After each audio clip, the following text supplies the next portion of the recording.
नमस्कार। दिव्य योग आश्रम की तरफ से आपका हार्दिक स्वागत है। आज हम बात करेंगे गणेश मोहन प्रयोग के बारे में और ये जानने की कोशिश करेंगे क्या इसका उपयोग विवाहित जीवन के लिए क्यों किया जाता है। गणेश मोहन प्रयोग का जो पर्पज है वह विवाह के लिए किया जाता है। आज जैसे मैंने कहा कि विवाह के लिए जीवन को संतुलित करने के लिए मनुष्य को गृहस्थ जीवन में जाना बहुत जरूरी है। तभी उसके परिवार में, तभी उसके जीवन में संतुलन का निर्माण होता है।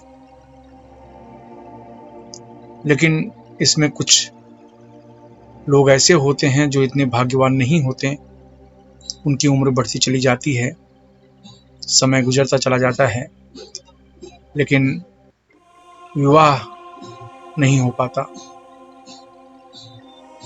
उनमें लड़कियां भी होते हैं, पुरुष भी होते हैं। बहुत से कारण होते हैं विवाह न होने के। अगर आपके जीवन में आपको पितृदोष है, आपकी कुंडली में पितृदोष है, तो विवाह जल्दी नहीं होता, या विवाह प्रतिबंध योग है तो विवाह जल्दी नहीं होता। तो इसमें एक ही तरीका है कि भगवान गणेश की शरण में जाना, और इसीलिए इस प्रयोग को गणेश मोहन प्रयोग कहा जाता है।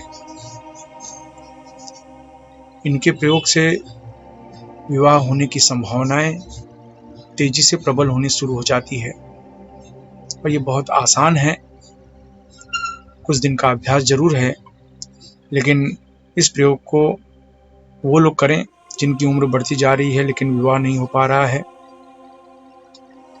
जिनकी सगाई बार बार टूट रही है, जिनके विवाह हो चुके हैं लेकिन तलाक की नौबत आ गई है,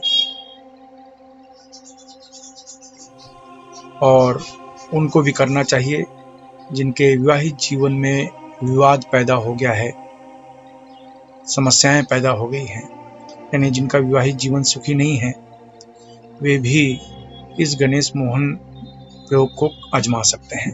तो आइए देखते हैं गणेश मोहन का प्रयोग कैसे करें। एक ढीले ढाले कपड़े पहनकर, लाल या पीला कपड़ा पहनकर, लाल या पीले कपड़े के आसन में बैठ जाएं। कुछ लोग जमीन पर नहीं बैठ सकते हैं, इसलिए वे किसी कुर्सी पर या सोफा पर बैठ जाएं, लेकिन बिस्तर में न बैठें। इसके बाद आंख बंद करके अपने दोनों आंखों के बीच में ध्यान करते हुए गणेश मोहन मंत्र ओम ह्रीं क्लीं ह्रीं श्रीं वक्रतुंड गणपते वरवरद देवदत्त में वशमानाय स्वाहा। मैं इस मंत्र को फिर से रिपीट करता हूँ। ओम ह्रीं क्लीं ह्रीं श्रीं वक्रतुंड गणपते वरवरद देवदत्त में वशमानाय स्वाहा। इस मंत्र का उपांशु जाप करना चाहिए। यह मंत्र बहुत ही अचूक और प्रचंड शक्तिशाली माना जाता है, लेकिन इसका पर्पस सिर्फ विवाहित जीवन को सुखमय बनाने के लिए ही किया जाता है। और इसको उपांशु जप में, यानी धीमी आवाज में इस मंत्र का जाप करें। इस मंत्र को जब जाप करेंगे तो याद रखें, यह मंत्र 41 डेज का ये मंत्र है, यानी आपको रोज 11 माला इस मंत्र का जाप करना है।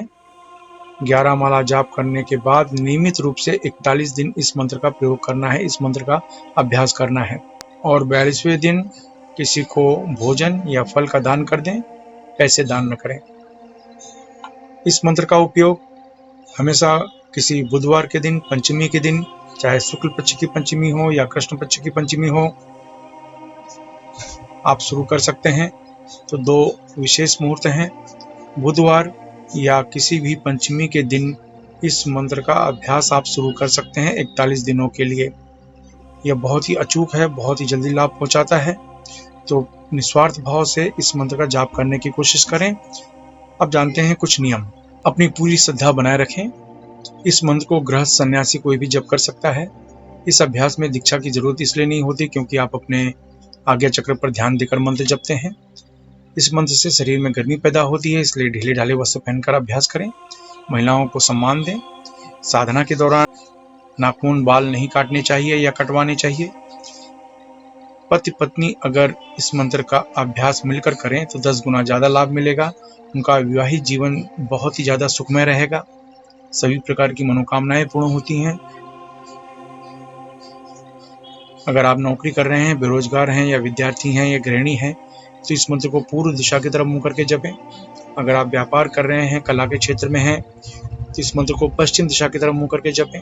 अगर आप लॉटरी, सट्टा या शेयर मार्केट से जुड़े हैं या बैंकिंग क्षेत्र, मेडिकल के क्षेत्र, होटल के व्यवसाय के क्षेत्र में हैं तो इस मंत्र को उत्तर दिशा की तरफ मुंह करके जपना चाहिए। अगर आप जमीन खरीदने बेचने का कार्य करते हैं, खेती का कार्य, लोहा, कोयला, चमड़ा तथा तेल के क्षेत्र में या कोई ऐसा कार्य करते हैं जिसमें ब्रोकरेज यानी दलाली लेनी पड़ती हो या देनी पड़ती हो तो इस मंत्र को दक्षिण दिशा की तरफ मुंह करके जपना चाहिए। इस मंत्र का जाप 18 वर्ष के ऊपर कोई भी स्त्री पुरुष कर सकता है। इस मंत्र का जाप सुबह के समय करना अति उत्तम माना जाता है। अपने भोजन में फल, हरी सब्जी तथा फल के जूस का उपयोग ज्यादा करें। धूम्रपान, मद्यपान, व्यसन, मांसाहार से बचें। ब्रह्मचर्य का पालन करें। मासिक धर्म की समस्या में महिलाएं 3 से 5 दिन का गैप करके फिर आगे कंटिन्यू कर सकती हैं। जिनका विवाह हो चुका है वे हफ्ते में एक बार संबंध स्थापित कर सकते हैं। इस अभ्यास को किसी भी शांत कमरे में या घर के मंदिर में कर सकते हैं। अभ्यास समाप्त होने के बाद अश्विनी या वज्रली मुद्रा अवश्य अपनाएं। ये मुद्रा आपको ब्रह्मचर्य का पालन करने में मदद करती है। अश्विनी या वज्रली मुद्रा क्या है, इसका अभ्यास कैसे करें, ये जानने के लिए नीचे डिस्क्रिप्शन में लिंक दिया गया है, वहां से आप जानकारी प्राप्त कर सकते हैं। इसके अलावा मुंबई के निकट वज्रेश्वरी में 2 दिन का लक्ष्मी कुबेर साधना जिसमें 1.25 लाख मंत्र का अनुष्ठान होने जा रहा है। अगर आप भाग लेकर स्वयं साधना करना चाहते हैं, स्वयं अनुभव करना चाहते हैं तो नीचे डिस्क्रिप्शन में लिंक दिया गया है, वहां से भाग लेने के लिए फॉर्म भर सकते हैं। आशा है आप अपने जीवन में हमेशा सुखी रहेंगे। धन्यवाद।